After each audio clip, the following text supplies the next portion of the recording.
ایک دوسرے کو گلے لگاتے ہیں، اس قدر گریہ کرتے ہیں، اس قدر گریہ کرتے ہیں کہ دونوں بےتاب ہو جاتے ہیں۔ اور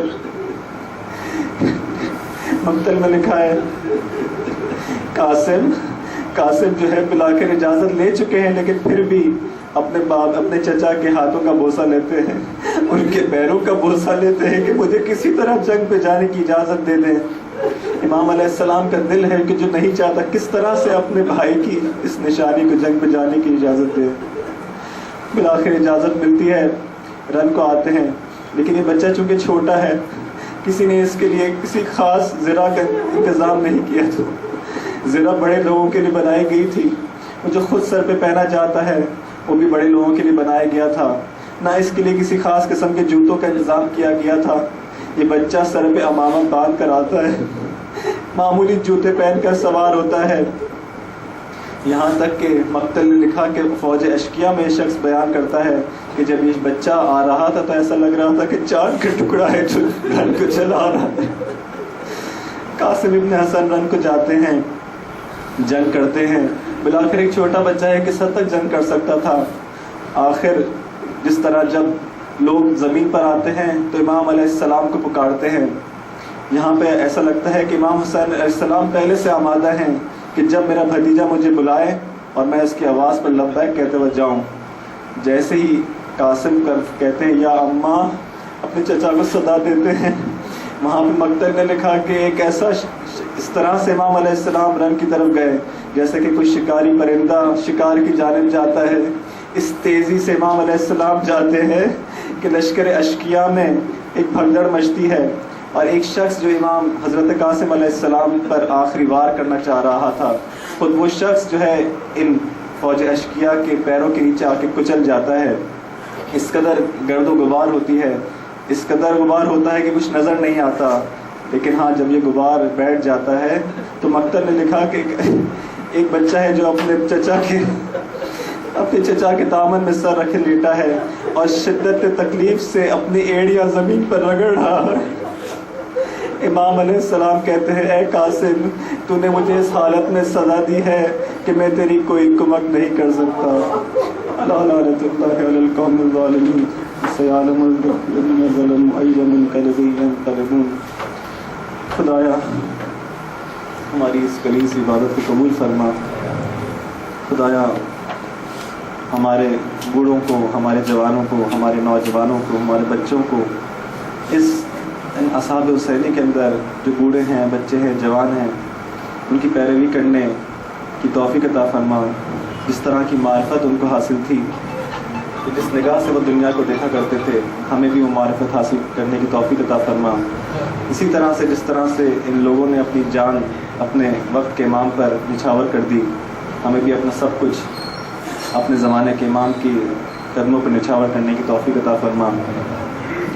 اپنے زمان کے امام کی آمد کے لیے، جلد ظہور کے لیے زمینہ فراہم کرنے کی توفیق عطا فرما، اور جب وہ آئیں تو انشاءاللہ ان کی راستے میں اپنا خون بہانے کی توفیق عطا فرما۔ وآخر دعوانا الحمدللہ رب العالمین۔